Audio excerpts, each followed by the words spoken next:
UP police constable नई भर्ती। जय हिंद, राम राम। सभी का बहुत बहुत स्वागत है target government job YouTube channel पर। साथियों, आप सभी बहुत अच्छे होंगे।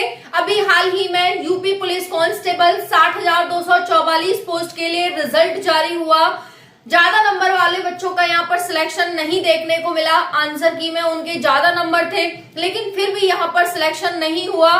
तो यहाँ पर सबसे बड़ा जो खेला हुआ है, मैं आप सभी को बता देती हूँ कि नॉर्मलाइजेशन का सबसे बड़ा खेला यहाँ पर देखने को मिला है कि ज्यादा नंबर वाले का सिलेक्शन नहीं हुआ और कम नंबर वाले का सिलेक्शन हो गया। अब यहाँ पर आपको रोने की, धोने की और यहाँ पर हाथ पे हाथ रख कर बैठने की बिल्कुल भी जरूरत नहीं है। साथियों, आप सभी के लिए एक नई वैकेंसी देखने को मिल रही है।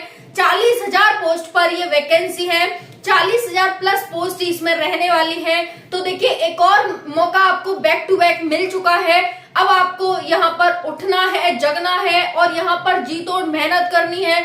क्या कमी रह गई इस बार, उसमें सुधार करना है और यहाँ पर बहुत अच्छे से मेहनत करनी है और इस बार आपको सिलेक्शन लेना है। नॉर्मलाइजेशन का यहाँ सबसे बड़ा खेला हो गया कि भाई यहाँ पर, बट इसमें साथियों आपकी कोई गलती नहीं है। यहाँ पर सबसे बड़ी गलती ये आयोग की है कि भाई या तो वो एक शिफ्ट में एग्जाम ले ताकि सभी साथियों के साथ यहाँ पर न्याय हो सके। ये एक तरह से अन्याय है कि किसी को ज्यादा नॉर्मलाइजेशन, किसी को कम नॉर्मलाइजेशन, या फिर यहाँ तक भी होता है कि बच्चों के मार्क्स भी काट लिए जाते हैं। तो अगर देखिए किसी बच्चे की इजी शिफ्ट है तो उसने इजी कर लिया, ठीक है, उसने अपना पेपर कर लिया। अब किसी बच्चे की हार्ड शिफ्ट है तो अब ये बताइए कि जिसकी इजी शिफ्ट थी अब वो कहीं और से ले आता हार्ड क्वेश्चन कि भाई नहीं, मुझे तो हार्ड क्वेश्चन दे दो, मुझे नॉर्मलाइजेशन चाहिए। नहीं भाई, जैसा आपने उसकी शिफ्ट में डाले उसने उससे उसके अकॉर्डिंग कर दिया अपना क्वेश्चन, अपना पेपर। अब जिसने आपने हार्ड डाले तो वो अलग बात है। तो ये आपकी गलती है, उस बच्चे की गलती नहीं है। या तो आप एक ही शिफ्ट में पेपर कराएं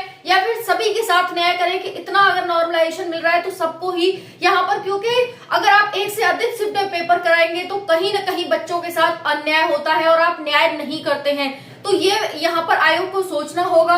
बाकी ना तो आपने नॉर्मलाइजेशन मार्क्स दिखाए, ना यहाँ पर बच्चे ने कितने मार्क्स लिए वो दिखाए, कितने उसके कटे, कितने नॉर्मलाइजेशन में मिले, कुछ भी आपने नहीं दिखाया। ये उससे भी बड़ा अन्याय है।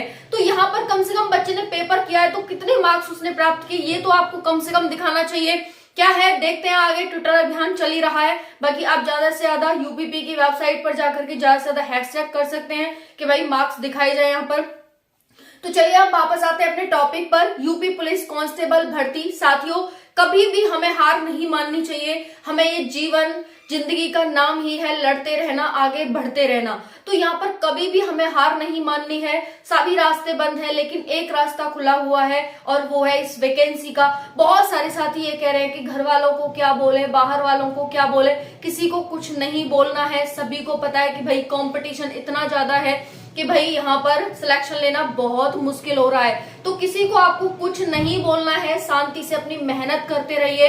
एक दिन आपको सफलता जरूर मिलेगी। हर बच्चे के साथ साथियों जो आज सिलेक्ट हुए हैं, जिनका मेरिट लिस्ट में नाम आया यूपी पुलिस में, कहीं ना कहीं वो भी आपकी तरह 1000 बार, 10 बार, 25 बार फेल हुए होंगे, तब जाकर आज उन्होंने नाम लिया है यूपी पुलिस कांस्टेबल की रिजल्ट लिस्ट में। तो आप भी साथियों, आपके साथ अनोखा नहीं हो रहा है कि आपके साथ ही हो रहा है, सबके साथ ऐसा ही होता है, क्योंकि गिर कर ही उठने में मजा है। अगर सीधे सीधे चलते जाएंगे कि सुख ही सुख मिलते जाए तो कोई मजा नहीं आएगा।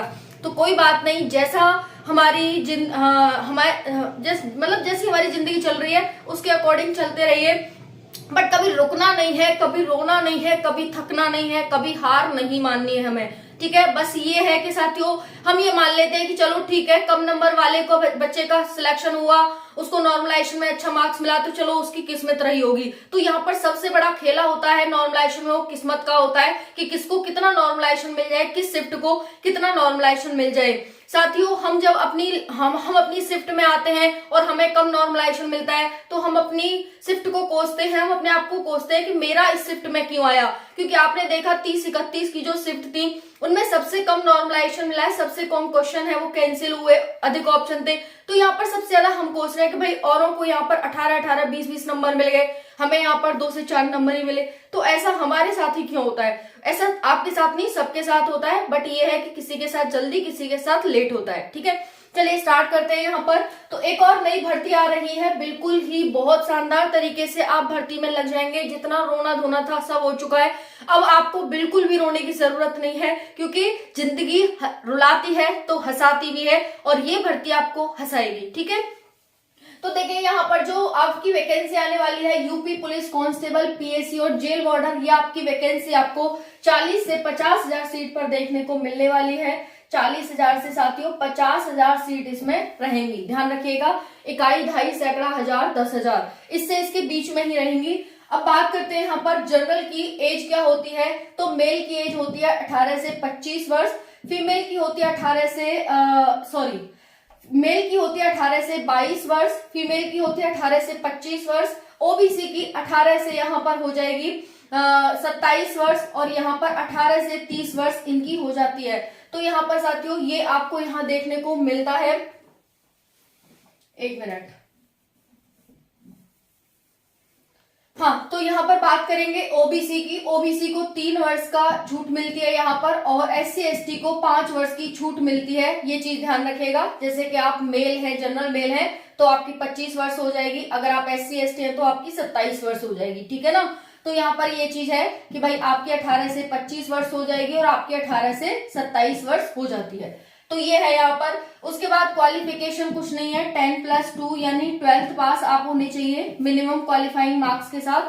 कोई ऐसी बात नहीं है इसमें, किसी भी स्ट्रीम से होंगे आपका चलेगा। उसके बाद फीस की बात करते हैं। सभी कैटेगरी के लिए फीस 400 रुपए रहती है। कोई भी फीस में भेदभाव नहीं होता है कि उसके लिए इतनी, हमारे लिए इतनी, सभी की 400 रुपए रहेगी। सिलेक्शन प्रोसेस कुछ इस प्रकार है साथियों, ध्यान से देखिएगा। पहले आपका साथियों एग्जाम होता है, एग्जाम के बाद आपका होता है फिजिकल, तो पीटी पीएसटी होता है। उसके बाद आपका मेडिकल और फिर डीवी होता है, मेडिकल और फिर डीवी। ठीक है ना, तो ये हालांकि यहाँ पर एग्जाम और पीटी पीएसटी, मेडिकल, डीवी, ये आप ध्यान रखेंगे। उसके बाद हम बात करते हैं साथियों, यहाँ पर आपको पता ही है कि 2024 वाली भर्ती, 23 वाली भर्ती में तो नॉर्मलाइजेशन का खेला हुआ है, लेकिन आगे आप इस चीज का ध्यान रखिएगा कि आपको नेगेटिव मार्किंग बहुत कम करनी है, यानी करनी ही नहीं है। आपको जो क्वेश्चन आते हैं उन पर विश्वास रखिए, क्योंकि यहाँ पर एक चीज समझिए आप कि मान लो आपने 10 क्वेश्चन नेगेटिव कर दिए, ठीक है, आपको आते नहीं थे, तुक्का लगा दिया, आपने नेगेटिव कर दिए, तो एक क्वेश्चन 2 मार्क्स का होता है, तो 20 मार्क्स तो आपके वैसे गए। ठीक है, 0.5 की नेगेटिव मार्किंग होती है, तो 10 क्वेश्चन पे 5 नंबर वैसे चले गए, तो आपके 25 नंबर सीधे सीधे कट गए। यानी 10 क्वेश्चन गलत करने पर हमारे 25 नंबर का हमें यहाँ पर नुकसान देखने को मिल गया। ठीक है, जो हमने 2 क्वेश्चन सही किए थे वो भी हमारे यहाँ पर गलत हो गए। ठीक है ना, तो ये हो गया। अब मान लो जिस बच्चे ने यहाँ पर देखो मैं समझाती हूँ आपको। जैसे मान लो किसी ने यहाँ पर 80 क्वेश्चन किए और किसी ने 90 क्वेश्चन किए। 80 क्वेश्चन सही किए, उसे 160 नंबर पूरे पूरे मिल जाते हैं। लेकिन इस बच्चे ने क्या किया, 90 क्वेश्चन किए, और लेकिन यहाँ पर इसने क्या कर दिया, 90 से 180 हो जाते हैं भाई, ठीक है, लेकिन इसमें से इसने 10 क्वेश्चन गलत कर दिए।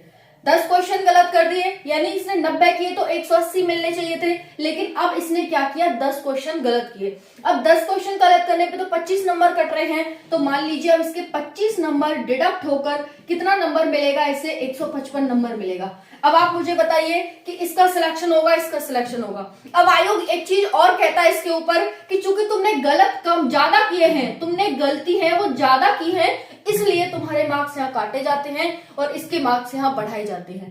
तो इसके 4, 6, 10, 20 नंबर बढ़ा देगा और आपके वजह से हो सकता है 5, 10 नंबर काट ले। ठीक है ना, तो ये यहाँ पर आप इस चीज का ध्यान रखिएगा कि ये यहाँ पर बहुत ज्यादा खेला होता है नॉर्मलाइजेशन का। तो नॉर्मलाइजेशन से आप इस वैकेंसी में बहुत ध्यान रखेंगे, बहुत ही फूक फूक के कदम रखेंगे। ओके, तो चलिए बात करते हैं एग्जाम की। नेगेटिव 0.5 की होती है, 2 घंटे का समय दिया जाता है, 300 मार्क्स का पेपर होता है, 150 प्रश्न आते हैं आप सभी के।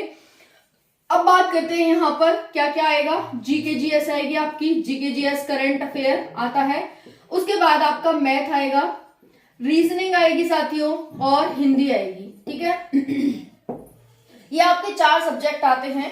उसके बाद हम फिजिकल की बात करें, ये 4 सब्जेक्ट ही रहेंगे, और ये आपके कोई 38, 37 ऐसे मान लो, ये है 38 का आ गया, ये 37 का आ गया, इस तरह से 37, 38, 37, 38 में चलता रहता है। अब तैयारी करने के लिए आपको बेस्ट बुक मिल जाती है चच्चू पब्लिकेशन की, और यहाँ पर कई राइटर्स हैं जो बहुत अच्छे राइटर्स हैं और बच्चे इन्हीं से तैयारी कर रहे हैं।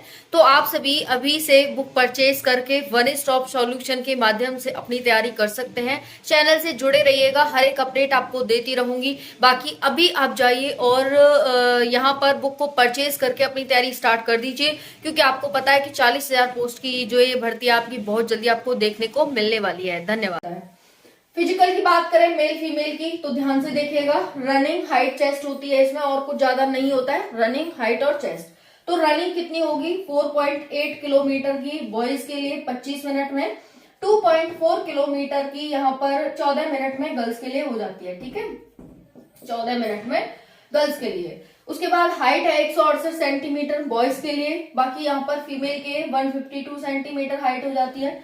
चेस्ट की बात करें 79 से 84 हो जाती है मेल के लिए, चेस्ट यहाँ पर जरूरी नहीं है।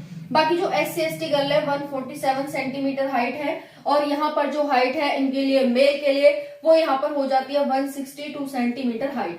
तो इस तरह से आपको हाइट चेस्ट यहाँ पर चाहिए होता है। ये आपकी हाइट चेस्ट हो गई। नेगेटिव मार्किंग ध्यान रखेंगे। नॉर्मलाइजेशन का खेला आप ध्यान रखेंगे कि नॉर्मलाइजेशन के खेले में आप पिस न जाएं, उसमें अच्छा है आपको फायदा मिले, लेकिन पिसना नहीं है आपको। ठीक है, और ये तो है कि भाई इसमें शिफ्ट तो बनेंगी, क्योंकि बहुत बड़ी वैकेंसी आती है, बहुत ज्यादा फॉर्म भरे जाते हैं, तो शिफ्ट तो बनेंगी, और उसमें शिफ्ट बनेंगी तो नॉर्मलाइजेशन भी होगा, लेकिन उसमें आपके साथ गलत ना हो, बस ये चीज ध्यान रखिएगा। ठीक है, तो बाकी वैकेंसी अब कब आ रही है, अब सबसे बड़ा क्वेश्चन बनता है कि कब आ रही है। तो ये वैकेंसी साथियों आप सभी को अप्लाई डेट है वो जनवरी फरवरी में देखने को मिल सकती है। ठीक है, जनवरी फरवरी में आपकी वैकेंसी आई रही है। और बाकी जो ये वैकेंसी है इसका भी आपका DVPST दिसंबर, और उसके बाद आपका रनिंग जनवरी में है ना, जनवरी फरवरी तक चलेगा। फाइनल जो रिजल्ट है वो मार्च में आ जाएगा, और आपका जो फाइनल रिजल्ट मार्च में आएगा। मेडिकल वगैरह यहाँ पर करवा लिया जाएगा, ट्रेनिंग वगैरह अप्रैल मई जून तक हो जाएगा। तो यही है यहाँ पर साथियों, और बाकी कोई और डाउट हो तो कमेंट के माध्यम से पूछ लीजिएगा। थैंक यू, जय हिंद।